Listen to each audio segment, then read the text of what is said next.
कड़ियो गंवर में गस्टा शहीद फाज़िल राहू जी अगवान मोहम्मद मोहसिन मखदूम, बाबू महेश्वरी, इनायत शेख, आदम सिकंदरी, PTLF अगवान मोहम्मद उमर समूह ऐं ॿियनि पारां ट्रेज़री ऑफिसर बदीन गुलजीअ जे नाइंसाफ़ियुनि ख़िलाफ़ हायर सेकेंडरी स्कूल कड़ियो गंवर जी बिल्डिंग अॻियां एहतिजाजी मुज़ाहिरो करे रैली कढी वई। ट्रेज़री ऑफिसर बदीन जे ख़िलाफ़ उस्तादनि पारां सख़्त नारेबाज़ी कई। उन मौक़े ते अगवाणनि मीडिया सां ॻाल्हाईंदे चयो त गस्टा तलका शहीद फाज़िल राहू तरफ़ां नोट करायो पियो वञे।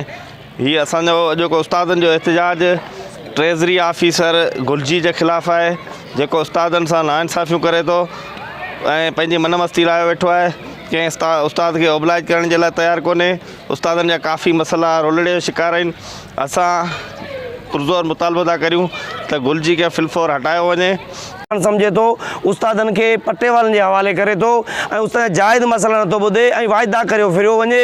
असांजी टीम असांजी जेका कमेटियुनि सां मिली उन्हनि खे इग्नोर करे ऐं हू पंहिंजे हिते पंहिंजो रुश्वत जो राज हलाए पियो। असां पुरज़ोर मुतालबो करियूं था हुकूमत खां त हिन राशि असांखे ज़िले बदीन में न खपे, हिन खे बिल्कुलु हटायो वञे।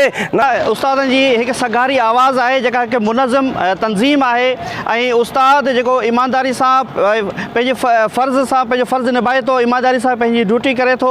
पर जॾहिं बि हू पंहिंजी जेका पेंशन आहे, FO फार्म आहिनि ऐं मुख़्तलिफ़ जेके ट्रेज़री में हुनजा कम आहिनि, उस्तादनि खे परेशान कयो वञे थो, उस्तादनि खे तंग कयो वञे थो, उन्हनि खां रिश्वत तलब कई वञे थी।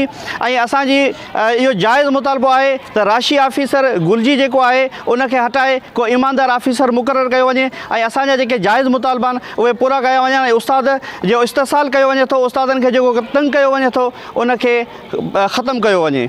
तव्हां अगवाणनि जा वीचार ॿुधा सदन चवणु हो त ट्रेज़री ऑफिसर गुलजी हर जाइज़ कम लाइ खेनि परेशान करे थो। हिननि वस वारनि खां मुतालबो कंदे घुर कई आहे त करप्ट ऑफिसर ख़िलाफ़ क़दम खणी कंहिं ईमानदार ऑफिसर खे मुक़ररु करे उस्तादनि समेत तमामु मुलाज़िमनि जे परेशानियुनि खे ख़तमु कयो वञे। कानजी कुमार, इबरत न्यूज़, कड़ियो गंवर।